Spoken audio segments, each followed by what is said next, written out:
Well, John again. We're approaching the end of the year. I guess after next week, December's here. Hope you all plan on having a super duper Christmas. By golly, you know what? It may be our last one. Never know what day's the last one. So make the very most of this one, which kind of leads me into the review of this year. There was just a perseverous amount of fear everywhere you turned. And it wasn't just in the news media.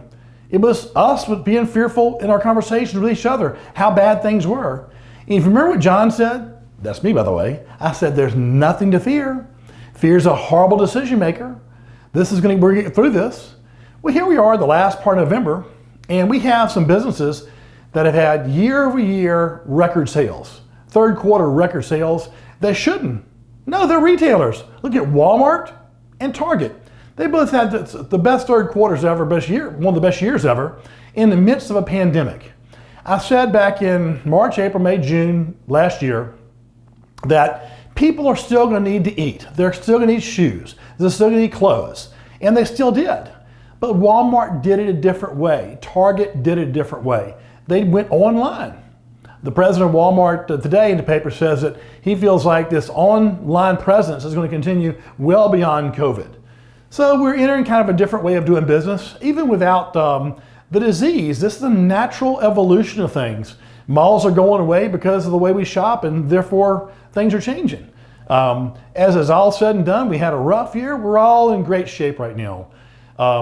Keep in mind that there's 2 or 3 companies now that have a vaccine that's in the process of being approved, more after that. And some of the more conservative estimates, Dr. Fauci thinks that come April, we'll have COVID under control. So what will that mean about all that nonsensical worry? It was nonsense. It wasn't useful, and it's not useful today.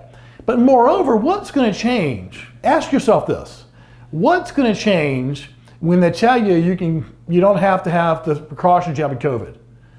What are some of the things people are going to do? And whatever those things are the stocks we want to be in. Think about travel. How many people do you think will want to get on an airplane travel when they feel it's safe or take a vacation?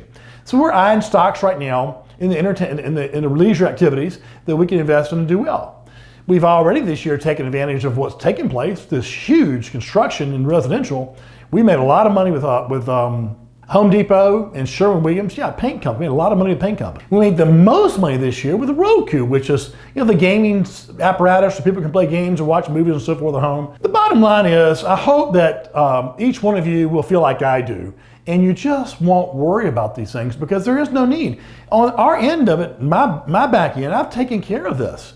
We're making sure that we're very judicious about what we buy. We don't buy a little of everything. Think if you inherited the Saints football team, and they came to you and said, by the way, we need to field 22 players for your team. We have 500 to choose from.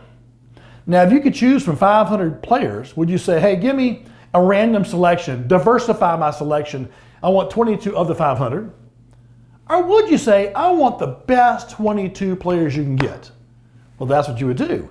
And that's what we're doing both with our persistent value, which is about 18 to 20 stock strategy, and our Olivia strategy, which is a 12 stock strategy. In the last 5 years, they've done very well, if for no other reason, by logarithmic calculation, they're better quality stocks. So what I want you to do right now is turn to what you can control.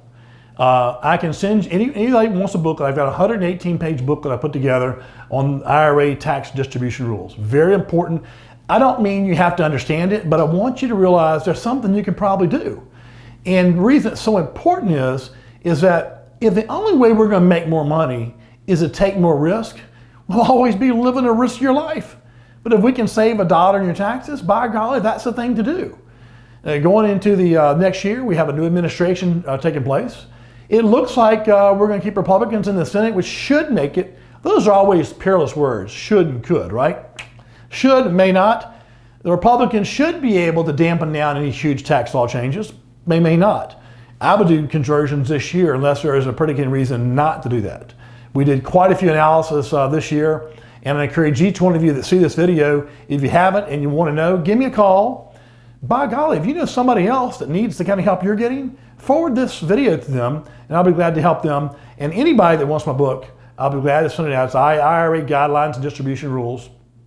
And We're going to be taking off. My wife and I are going with the kids to Disney World next week, and then we're going to finish the year real strong. I am disappointed we can't have our Christmas party, but we're going to have it in spirit. I think we're going to have Bobby and Leanne and Olivia sing to me their Christmas carols. Just kidding. In any event, y'all have a great time. Contact me if I can help you. Look forward to seeing you soon. Take care.